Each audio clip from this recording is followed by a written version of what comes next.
श्री स्वामी समर्थ. नमस्कार भक्त हो. तुमच्या घरात देवासमोर लावलेला दिवा वारंवार विझतो का? तेल भरलेले असते, वात चांगली असते, तरीही दिवा पुन्हा पुन्हा बंद होतो. अनेक लोकांना हा अनुभव येतो आणि लगेच प्रश्न पडतो, हा काही अपशकुन आहे का? देव नाराज आहेत का? की यामागे काही धार्मिक संकेत आहे?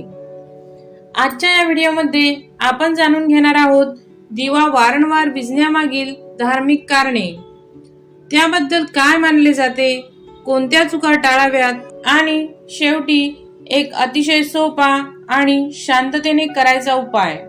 आता आपण बघूया दिव्याचे धार्मिक महत्त्व.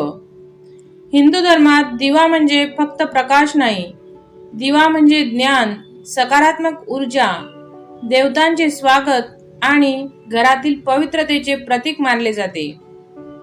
म्हणूनच पूजा, आरती, व्रत, श्रावण, दीपअमावस्या, नवरात्र, लक्ष्मीपूजन अशा प्रत्येक शुभ कार्यात दिवा लावण्याची परंपरा आहे.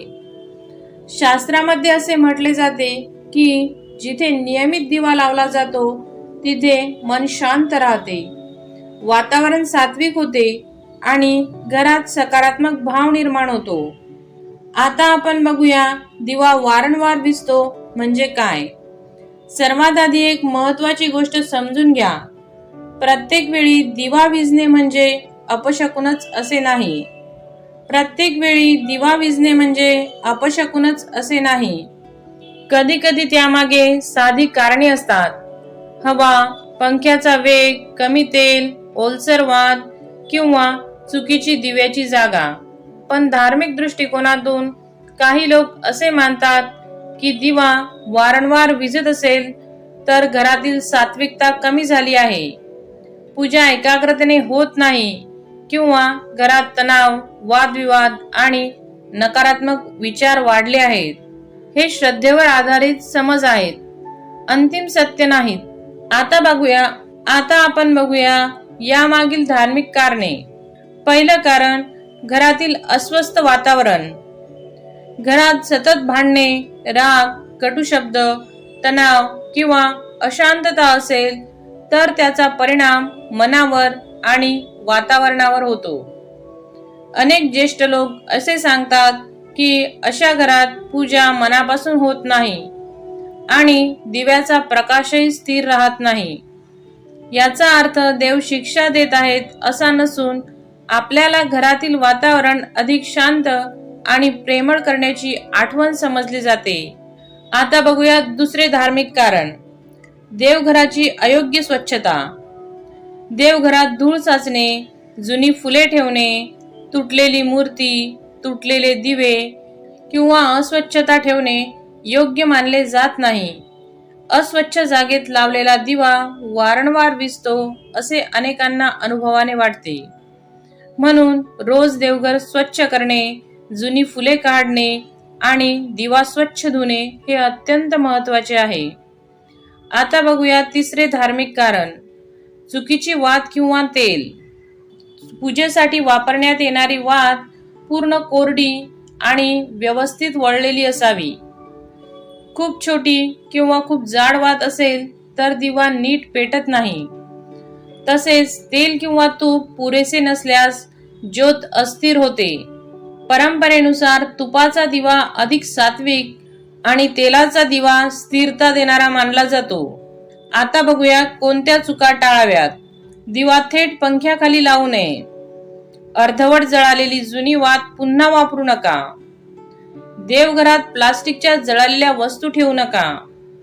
दिवा विझल्यानंतर रागाने किंवा भीतीने प्रतिक्रिया देऊ नका. वारंवार घाईघाईने दिवा पेटवू नका. शांत मनाने दिवा पुन्हा लावणे अधिक योग्य मानले जाते. आता बघूया सोपा धार्मिक उपाय. हा उपाय भीतीपोटी नव्हे तर श्रद्धा आणि सकारात्मकतेसाठी करायचा आहे. संध्याकाळी देवघर स्वच्छ करा. एक स्वच्छ मातीचा किंवा पितळेचा दिवा घ्या. त्यात थोडे तिळाचे तेल किंवा गाईचे तूप घाला. नवीन कापसाची वात ठेवा. दिवा लावताना मन शांत ठेवा.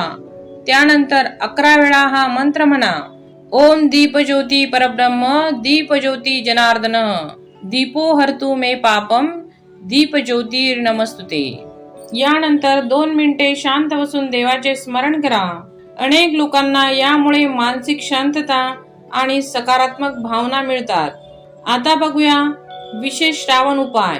जर हा अनुभव श्रावण महिन्यात वारंवार येत असेल तर सोमवारी शिवलिंगासमोर एक छोटा तुपाचा दिवा लावा आणि ओम नमः शिवाय या मंत्राचा 108 वेळा जप करा. हे उपाय श्रद्धेने केल्यास मन स्थिर राहण्यास मदत होते. आता बघूया महत्वाची वास्तववादी गोष्ट. तर भक्तांनो, धार्मिक श्रद्धा महत्वाची आहे, पण अंधश्रद्धा टाळणे त्याहूनही महत्वाचे आहे. दिवा वारंवार विझत असेल तर आधी व्यावहारिक कारणे तपासा. हवा, वात, तेल आणि दिव्याची स्थिती. धर्म आपल्याला भीती नाही तर प्रकाश, स्वच्छता, शांतता आणि सकारात्मकता शिकवतो. म्हणून घरातील दिवा वारंवार विझत असेल तर घाबरू नका. देवघर स्वच्छ ठेवा, शांत मनाने पूजा करा, योग्य वात आणि तेल वापरा आणि श्रद्धेने दीप प्रार्थना करा. तुमच्या घरी असा अनुभव आला आहे का? दिवा कोणत्या वेळी जास्त विझतो, सकाळी की संध्याकाळी? कमेंटमध्ये नक्की लिहा. व्हिडिओ आवडला असेल तर लाईक करा, शेअर करा आणि अशाच धार्मिक आणि उपयुक्त माहितीसाठी आपल्या चॅनलला सबस्क्राईब करायला विसरू नका. हर हर महादेव.